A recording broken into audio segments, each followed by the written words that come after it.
Hello po sa ating lahat. Ako po si Efren Matas Abella Jr. A full-time DepEd employee po tayo. Head teacher po ng Lugay Elementary School, Santa Teresita District Schools Division of Cagayan, Region 2. I just want to share you isa po sa mga part-time natin. Ito yung part-time na ginagawa natin before and after office hours po.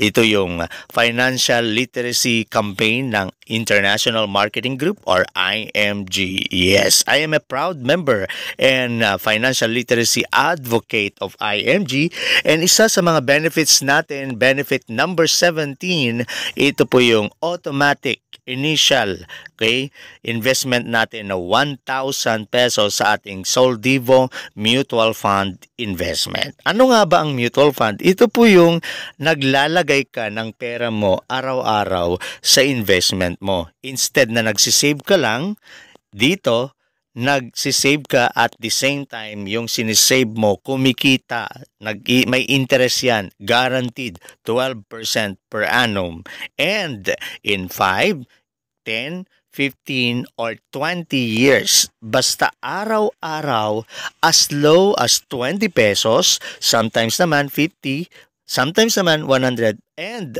regularly naglalagay po ako ng 1,000 every month. Okay? And dito po, yung pinapakita namin or pinakita ko na sa mga previous videos ko na yung 20 pesos every day, 600 every month, or 7,200 every year.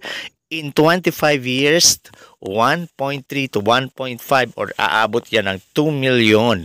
Basta long term po yan. Kaya kung ikaw ay naiengganyo sa mga usong-uso ngayon na instant na investment or kitahan, reminder lang, wala pong instant. Pero dito sa IMG, itinuturo namin legit, and sa Philippine Stock Exchange po kami nag-i-invest through mutual fund.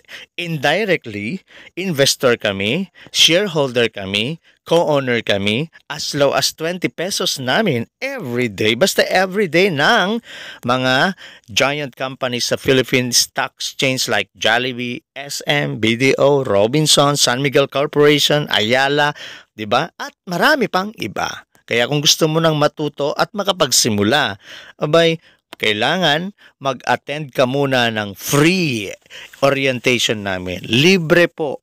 Bago ka mag-start, dapat mag-aral ka muna. Yun lang. Salamat!